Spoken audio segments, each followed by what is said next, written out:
अखंड सौभाग्यवती भव।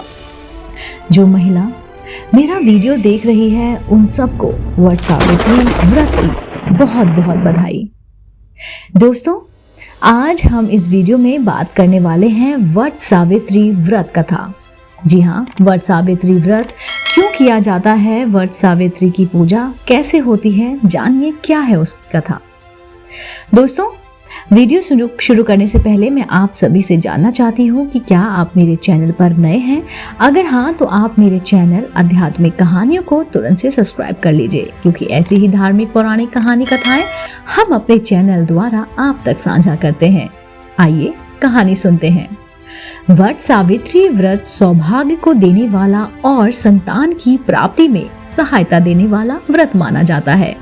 हिंदू पंचांग के अनुसार प्रत्येक वर्ष जेठ माह के कृष्ण पक्ष की अमावस्या तिथि के दिन ये व्रत रखा जाता है।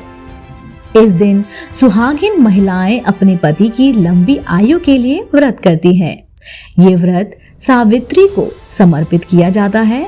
मान्यता है कि इस दिन सावित्री ने अपने पति सत्यवान के प्राण यमराज से बचाए थे, इसलिए इस दिन व्रत करने से अखंड सौभाग्य की प्राप्ति होती है।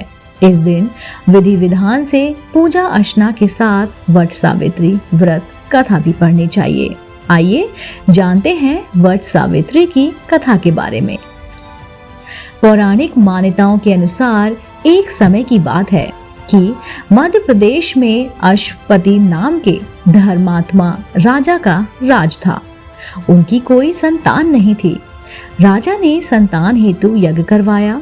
कुछ समय बाद उन्हें एक कन्या की प्राप्ति हुई, जिसका नाम उन्होंने सावित्री रखा।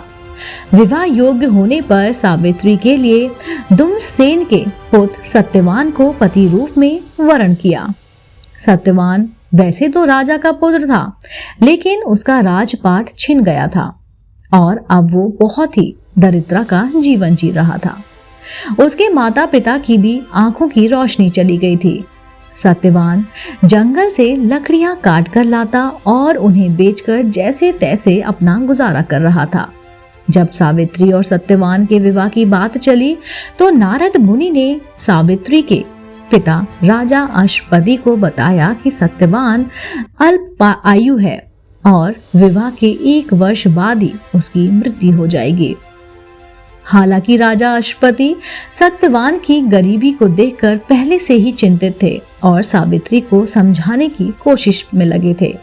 नारद की ये बात सुनकर वो और चिंता में पड़ गए और सावित्री ने उनकी एक ना सुनी और अपना निर्णय सेम रखा। अंत सावित्री और सत्यवान का विवाह हो गया। सावित्री सास ससुर और पति की सेवा में लगी रही। नारद मुनि ने सत्यवान की मृत्यु का जो दिन बताया था, उसी दिन सावित्री भी सत्यवान के साथ वन में चली गई। वन में सत्यवान लकड़ी काटने के लिए जैसे ही पेड़ पर चढ़ने लगा, उसके सिर में असहनीय पीड़ा होने लगी और वे सावित्री की गोद में सिर रखकर लेट गया। कुछ देर बाद उसके समक्ष अनेक दूतों के साथ स्वयं यमराज खड़े हुए थे। जब यमराज सत्यवान के जीवात्मा को लेकर दक्षिण दिशा की ओर चलने लगे, पतिव्रता सावित्री भी उनके पीछे पीछे चलने लगी। आगे जाकर यमराज ने सावित्री से कहा, हे पतिव्रता नारी, जहां तक मनुष्य साथ दे सकता है, तुमने अपने पति का साथ दिया, अब तुम लौट जाओ। इस पर सावित्री ने कहा, जहां तक मेरे पति जाएंगे वहां तक मुझे जाना चाहिए, यही सनातन सत्य है। यमराज सावित्री की वाणी सुनकर प्रसन्न हुए और उसे वर मांगने को कहा। सावित्री ने कहा, मेरे सास ससुर अंधे हैं, उन्हें नेत्र ज्योति दे। यमराज ने तथास्तु कहकर उसे लौट जाने का कहा और आगे बढ़ने लगे, किंतु सावित्री यम के पीछे ही चलती रही।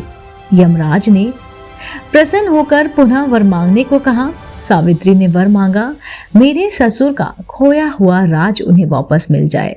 यमराज ने तथास्तु कहकर पुनः उसे लौट जाने को कहा, परंतु सावित्री अपनी बात पर अटल रही और वापस नहीं गई। सावित्री की पति भक्ति देखकर यमराज पिघल गए और उन्होंने सावित्री से एक और वर मांगने के लिए कहा। तब सावित्री ने वर मांगा, मैं सत्यवान के 100 पुत्रों की मां बनना चाहती हूँ, कृपा कर आप मुझे ये वरदान दे। सावित्री की पति भक्ति से प्रसन्न हो इस अंतिम वरदान को देते हुए यमराज ने सत्यवान की जीवात्मा को पाश से मुक्त कर दिया और अदृश्य हो गए। सावित्री जब उसी वट वृक्ष के पास आई तो उसने पाया कि वट वृक्ष के नीचे पड़े सत्यवान के मृत शरीर में जीव का संचार हो रहा है। कुछ देर में सत्यवान उठकर बैठ गया। उधर सत्यवान के माता पिता की आंखें भी ठीक हो गईं और उनका खोया हुआ राज भी उनको वापस मिल गया और सत्यवान को 400 वर्ष की नवीन आयु प्राप्त हुई। ऐसे में इस दिन पति की लंबी आयु, सुख, शांति, वैभव, यश, ऐश्वर्य के लिए यह व्रत रखना चाहिए। कथा का सार क्या है? यह है कि एक निष्ठ पति परायण स्त्री अपने पति को सभी दुख और कष्टों से दूर रखने में समर्थ होती है। जिस प्रकार पतिव्रता धर्म के बल से ही सावित्री ने अपने पति सत्यवान को यमराज के बंधन से छुड़ा लिया था, इतना ही नहीं, खोया हुआ राज भी और अंधे सास ससुर की नेत्र ज्योति भी वापस दिला दी। उसी प्रकार महिलाओं को अपना गुरु केवल पति को ही मानना चाहिए। गुरु दीक्षा के चक्र में इधर उधर नहीं भटकना चाहिए। दोस्तों, उम्मीद करती हूँ आपको ये कहानी पसंद आई होगी और आपको वट सावित्री व्रत क्यों रखा जाता है, किस लिए रखा जाता है, इसकी कथा क्या है, आपको मालूम हो गया होगा। दोस्तों, उम्मीद करती हूँ आपको मेरा चैनल पसंद आया होगा, मेरा वीडियो पसंद आया होगा, तो आप मेरे चैनल आध्यात्मिक कहानियों को तुरंत से सब्सक्राइब कर लीजिए और इसको लाइक शेयर करना बिल्कुल ना भूलिए।